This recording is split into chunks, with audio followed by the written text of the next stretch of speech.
හරි ළමයිනේ. දැන් මේ පාඩමත් ඉවර එකේ අපි ඊළඟ පාඩම පටන් ගමු නේද? අනේ ටීචර්, තව ටිකයි ඉන්ටර්වල් එකට. ඕක ඉතින් හෙට කරමුකෝ අනේ. අනේ මේ මගේ යකා අවුස්ස ගන්න තු අහපල්ලා පාඩම. ආවා මෙතන කලින් ඉන්ටර්වල් ගන්න. යකෝ, මුන්ගේ වෙලාව හොඳයි. බලපංකෝ, ඒ වෙලාවටම බෙල් එකක් ගැහුවානේ. හරි ළමයිනේ, ආයිබෝවන්. හෙට කරන්නම් පාඩම්. මම යනවා යන්න. යේ ටීචර් ගියා බං.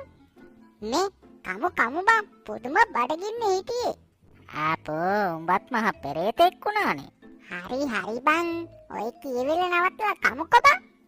අඩේ උඹ තිබුණ බනිස් ගෙනාවද? බලපං මං අද මාළුවෙක් ගෙනාවේ. මාළුවා වගේද බං කිඹුලා? මේ ඉන්නේ දෙන්නෙක්ම ඔළුව නැති කිඹුලෝ. අනේ ඵලයල්ලා බං යන්න. මාළුයි කිඹුලයි වගේද ජෑම්. මේ බලපං ජෑම්. අඩේ නිමලෝ මටත් කෑල්ලක් දීපන්කෝ. මම මේ කිඹුලෙක්ම දෙන්නම්. මට දෙන්නෙක් ඉන්නවනේ. ඒකෙත් දෙන්න උඹට. අනේ ඵලයන් බං යන්න. කිඹුලෙක්ට ජෑම් බාන් දෙන්න. පිස්සු හැදෙයි සඳ බැබලෙයි. හැබැයි ඉතින් මාළු බනිස් කෑල්ලක් නම් හා මූ බලපංකයකෝ දවස් ගානක් අම්මට කියලා අඬලා ඉල්ලගත්තේ අද මාළු බනිසක්. මූ ඒකටත් කෙලින් දෙනවා. දෙන්නේ උඹට. මම තනියම කනවා. ඊයා බං බලපංකෝ කන කැත. අනේ මේ කට වහගෙන කාපන්. මං කොහොම කෑවත් උඹට මොකද?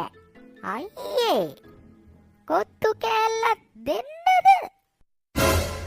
ඊ අර බලපං වරු කොත්තු කෙනෙල්ලා. නම් බලපං උනහපුලෝ අපිටවත් කිව්වේ නෑ තනියම කනවා. අනේ ඔහෙ කාපු දෙන් කොත්තු වගේද බං මාළුපා. අයි අම්මෝ තත. මොකද බං කන්නේ නැතුව බෙරිහන් දෙන්නේ? බෙරිහන් දෙන්නේ කියන්නේ මේ මාළු බනිලේ මොකක්ද එකක් තිබිලා හැප්පුණා බං. මං හිතන්නේ මාළු බනිස් කියලා මූට ගල් බනිස්ද කොහෙද දීලා තින්නේ ගල් කැටයක් දාලා. හොඳ වැඩේ පෙරේතයාට. උඹලා ඕන දෙයක් කියපන්. ඒ පොඩ්ඩක් හිටපන්. මේක අස්සේ මොකක්ද එකක් තියෙනවා ඉටි බෑග් එකක් වගේ. මොකද බං ඔය බනිස් එකට ඇඟිලි ගහන්නේ? මේ මොකක්ද තියෙනවා බං මේකේ?